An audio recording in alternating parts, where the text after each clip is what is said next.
Live from WTVO Rockford and your home team. Eyewitness News at 5 starts now. A woman is hit and killed walking on a Rockford street. Now a man's accused of driving drunk when he hit her. Plus, back up near record highs where state line drivers are finding the cheapest gas. And we could be in for near record high temperatures where you and your family can cool off. Good evening, I'm Mimi Murphy. Erica is off tonight. 4 kids and an 18-year-old are charged with carjacking a man in downtown Rockford. Thursday night, officers responded to 500 West State near the courthouse and transit center. A man said he was walking to his car when 4 teens walked up to him, hit him several times, and stole his car. It was later found on Longwood. Police say when they tried to pull it over, 6 people got out and ran. They arrested a 13-year-old boy, 14-year-old girl, 15-year-old girl, 15-year-old boy, as well as 18-year-old Jason Jordan. 2 men are shot in Rockford just a few miles from each other last night. An 18-year-old was hit by a bullet just after 5 on South 4th Street. That's not far from Patriots Gateway Community Center. He was treated and released from an area hospital.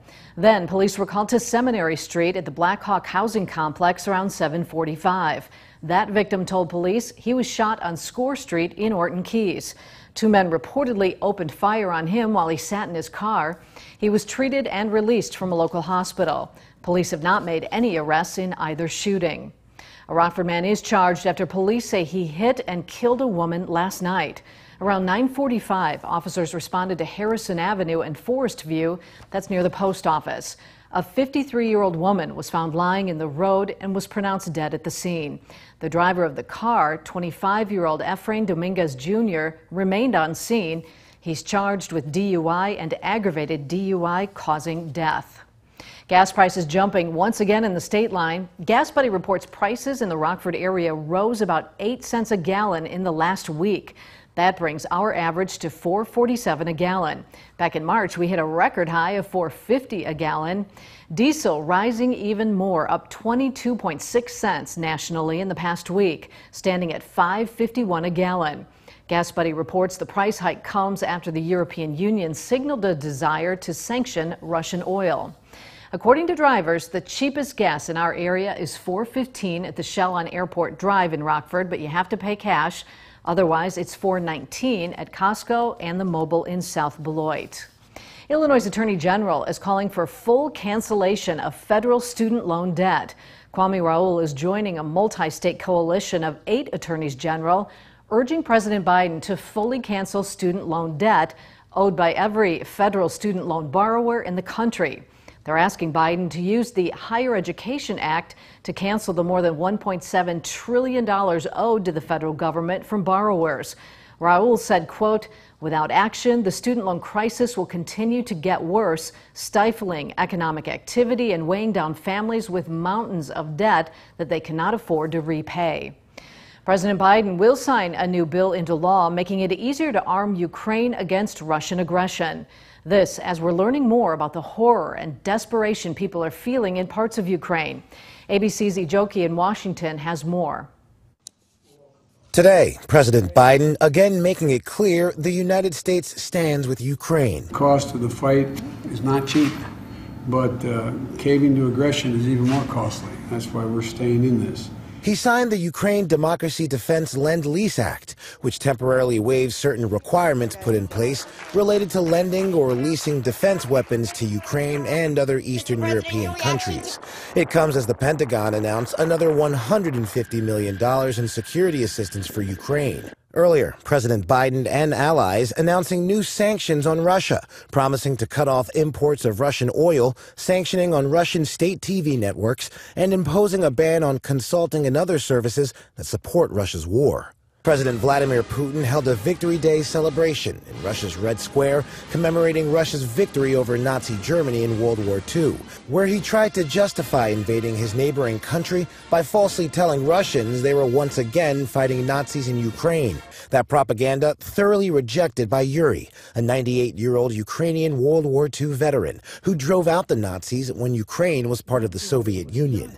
Now, he says he wants to live long enough to see Ukraine victorious again. Still, violence in Ukraine continues. Ukrainian authorities releasing this video showing a Russian helicopter exploding over Snake Island, just south of the coastal city of Odessa. And in Kharkiv, some progress for Ukrainian troops as they continue to push Russian forces east of the city into the Donbas region. Senior U.S. officials say nearly all of the 90 American-made howitzers are now inside Ukraine along with ammunition. And today, a 2.5-year-old Jack Russell Terrier was honored for sniffing out over 200 explosives in Chernihiv. He and his owner were given a medal for their service to their country.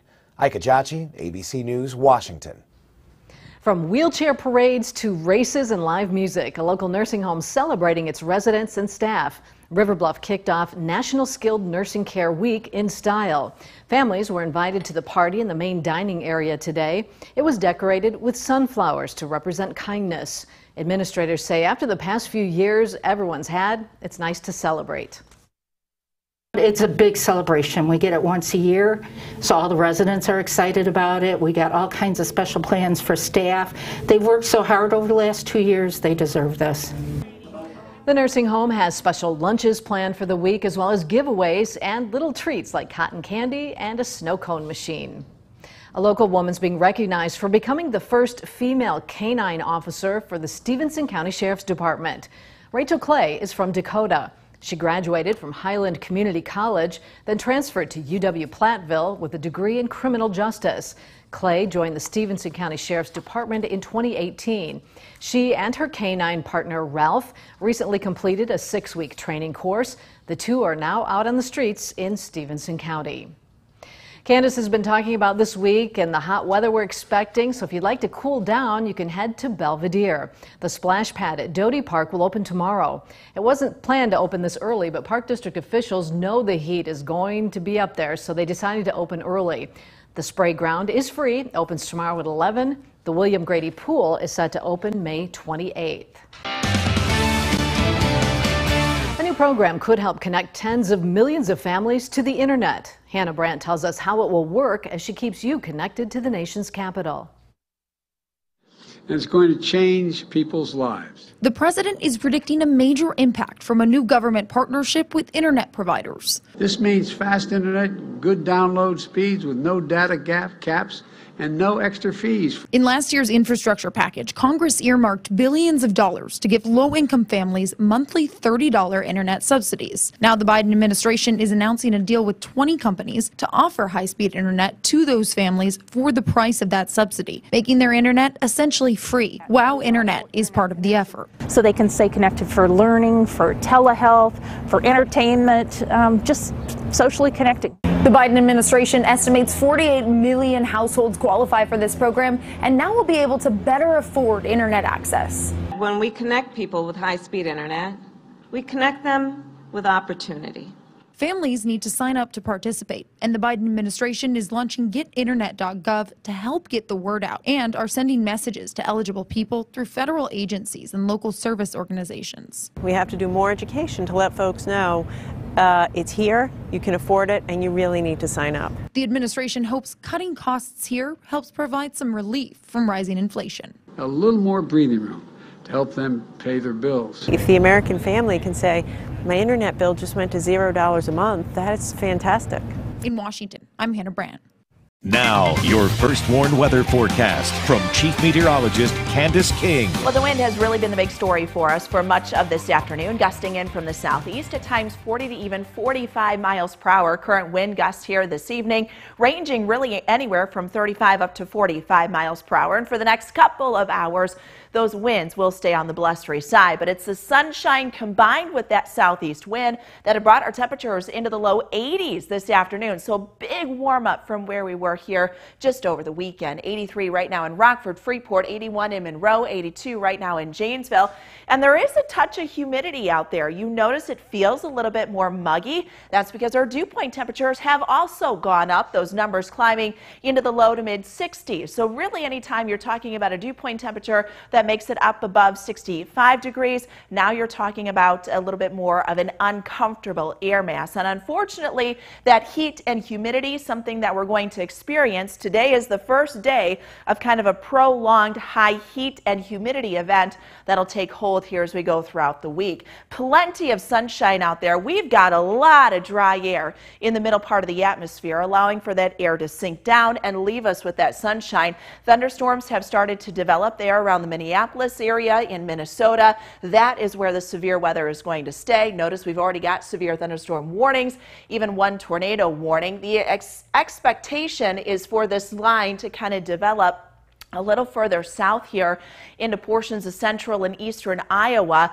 Later this evening, those storms will then work closer to us after midnight tonight. But we do not have to be concerned with any severe weather here as we go through this evening, as all of that is focused over portions of southeast Minnesota and far west central Wisconsin. But as I mentioned, those thunderstorms will begin to work in our direction as we go through this evening. We'll likely see a little more cloud cover on the increase once we get to about 9-10 o'clock here tonight.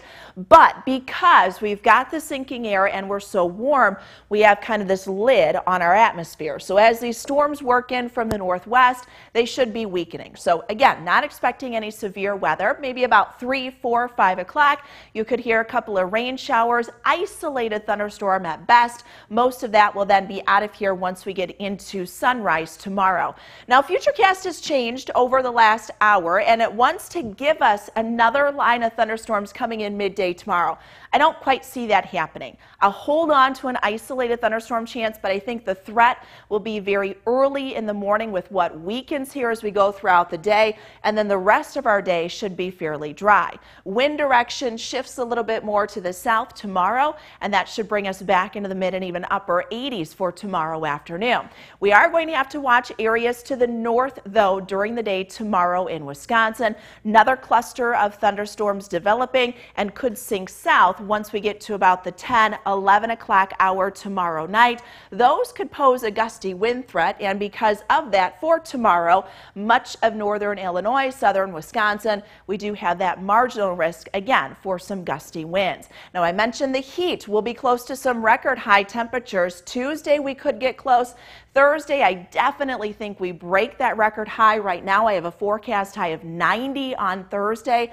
Record high temperature 87, which was set back in 2011. You add on top of that the humidity to the heat index, Mimi, these next few days. Tuesday, Wednesday, Thursday are going to feel more like the low to mid 90s. So a little bit more uncomfortable out there, something we are definitely not used to. We break down that pattern here as we get into this upcoming weekend.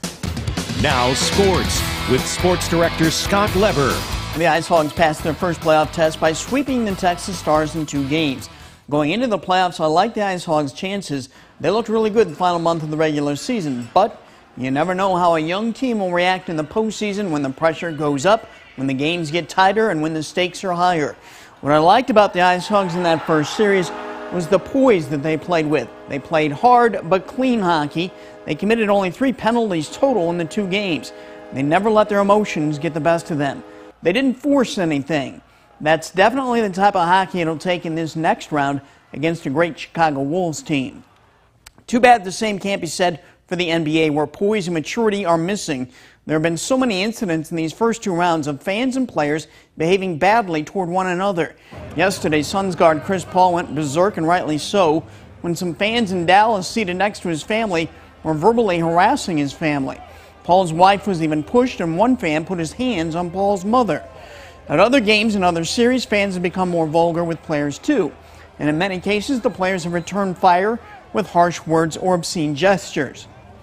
As polar and uncivil as our society has become, it's no surprise it's spilling into the NBA.